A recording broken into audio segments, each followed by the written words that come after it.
దేవుడు సమస్త మానవాళి మరియు జీవుల మనుగడ కోసం గాలి, నీరు, అగ్ని, భూమి, ఆకాశం మరియు సమస్త సృష్టిని కలుగజేస్తే మానవుడు వీటిని తన స్వార్థం, అధికారం, ఆధిపత్యం కోసం కులం, మతం, ప్రాంతం, రాష్ట్రం, దేశం అని విభజించి ఒకరిపై ఒకరు యుద్ధాలు చేస్తూ సమస్త జీవుల వినాశనానికి కారణం అవుతున్నాడు.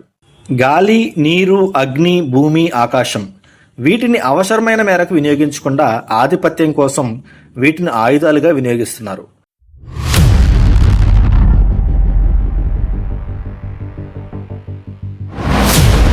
చైనా ఇప్పుడు వ్యూహాత్మక దాడులు చేయడం కోసం నీటిని ఎలా దుర్వినియోగం చేస్తుందో తెలుసుకుందాం. చైనా ప్రపంచంలోనే అతిపెద్ద జల విద్యుత్ డ్యాం నిర్మాణానికి సిద్ధమవుతుంది. చైనాలోని స్వతంత్ర ప్రాంతంగా ఉన్న టిబెట్ యొక్క తూర్పు సరిహద్దులో ఉన్న యార్లాంగ్ జంగ్బో నది దిగువ ప్రాంతంలో ఈ జలాశయం నిర్మించనున్నట్లు ప్రకటించింది. ఈ ప్రాజెక్ట్ విద్యుదుత్పత్తి సామర్థ్యం 300 billion kilowatt.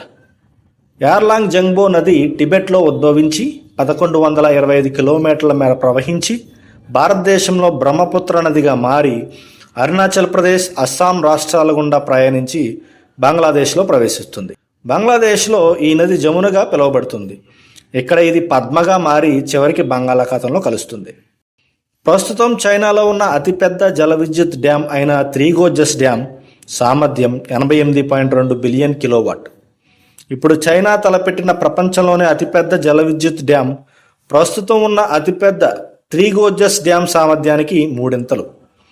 Three Gorges dam గురించి కొన్ని విషయాలు తెలుసుకుంటే ప్రస్తుతం చైనా నిర్మించబోయే జల విద్యుత్ డ్యాం గురించి మనకు మరింత అవగాహన వస్తుంది. త్రీ గోర్జెస్ డ్యాం చైనాలోని యాంగ్జీ నదిపై నిర్మించబడిన ప్రపంచంలోనే అతిపెద్ద జల విద్యుత్ డ్యాం.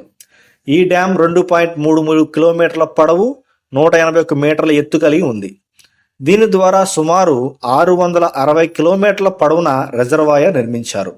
ఈ డ్యాంను 1994లో ప్రారంభించి 2012లో పూర్తి చేశారు. దాదాపుగా 18 సంవత్సరాలు.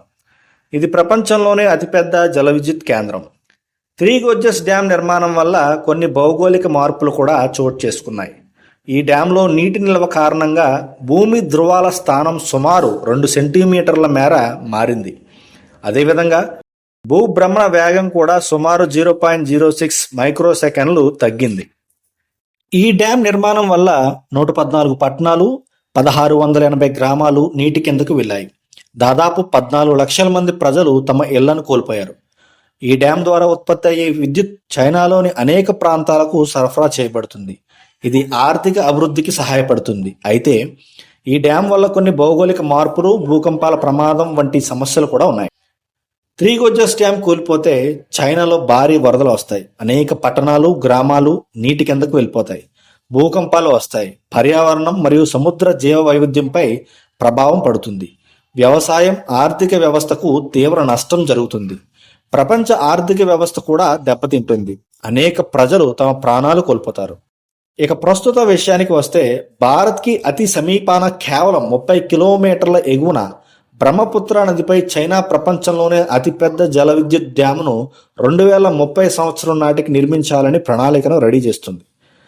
నదీ జలాల ప్రవాహం మరియు పంపిణీ అంశాలపై భారత్, చైనా మధ్య ఒప్పందం ఉంది. ఈ ఒప్పందం ప్రకారం చైనా బ్రహ్మపుత్ర నదీ జలాలపై ఎగువ మరియు దిగువ దేశాలకు సమాచారం అందించాల్సి ఉంది. ప్రస్తుతం చైనా ఈ ఒప్పందాన్ని పూర్తిగా పాటించడంలో విఫలమవుతుంది. 2002 సంవత్సరంలో మొదటిసారి ఇరు దేశాల మధ్య బ్రహ్మపుత్ర నదీ జలాలపై ఒప్పందం కుదిరింది. ఆ తర్వాత 2008, 2013, 2018లో కొన్ని మార్పులతో ఈ ఒప్పందం కొనసాగింది. కానీ 2023లో ఈ ఒప్పందం ముగిసింది. ఆ తర్వాత కొత్త ఒప్పందం కుదరకపోవడంతో ఈ ప్రాజెక్టు నిర్మాణం భారతదేశానికి ఇబ్బందిగా మారింది. చైనా ఈ జల విద్యుత్ ప్రాజెక్టును పూర్తి చేస్తే భారత్ అనేక సవాళ్లను ఎదుర్కోవాల్సి ఉంటుంది. చైనా బ్రహ్మపుత్ర నది నీటిని సమ్మర్ సీజన్లో నిలిపి ఉంచే అవకాశం ఉంటుంది. ఇది అస్సాం మరియు అరుణాచల్ ప్రదేశ్ రాష్ట్రాలలో నీటి కొరతకు దారితీస్తుంది. వర్షాకాలంలో భారీ వరదలు ఉంటాయి. ఒకేసారి పెద్ద మొత్తంలో నీటిని విడుదల చేస్తే దిగువన ఉన్న ప్రాంతాలు ముంపునకు గురవుతాయి. ఈ ప్రాజెక్టుకు భారత్, చైనా సరిహద్దుకు కేవలం 30 కిలోమీటర్ల దూరంలో ఉంది. ఇది భారతదేశ భద్రతకు ముప్పుగా మారవచ్చు. యుద్ధ పరిస్థితుల్లో చైనా ఈ ప్రాజెక్టులో నిల్వ చేసిన నీటిని ఒకేసారి విడుదల చేసి వాటర్ బాంబుగా ఉపయోగించవచ్చు. యాంగ్జీ నదిపై ఉన్న త్రీ గోర్జెస్ డ్యామ్ ఒక్కసారిగా విఫలమైతే ఎటువంటి నష్టాలు జరుగుతాయో మనకు తెలుసు. ఇప్పుడు చైనా టిబెట్లో యార్లాంగ్ జంగ్బో నదిపై ప్రపంచంలోనే అతి పెద్ద జల విద్యుత్ ప్రాజెక్టు నిర్మించడానికి సిద్ధమవుతోంది. ఇది విఫలమైతే ఆ ప్రభావం చాలా భయంకరంగా ఉంటుంది. ముఖ్యంగా భారత్ మరియు బంగ్లాదేశ్కు ఇది పెద్ద ప్రమాదంగా మారుతుంది. ఈ ప్రాజెక్ట్ భారత్, చైనా మరియు బంగ్లాదేశ్ల మధ్య జల వనరుల సరఫరా, పర్యావరణ ప్రభావాలు మరియు భద్రతా అంశాలను మరింత సుదీర్ఘంగా ఆలోచించాల్సిన అవసరం ఉంది. మానవుడు తన స్వార్థం, అధికారం కోసం వనరులను దుర్వినియోగం చేస్తూ ప్రకృతిలోని సమతుల్యతను నాశనం చేస్తున్నాడు.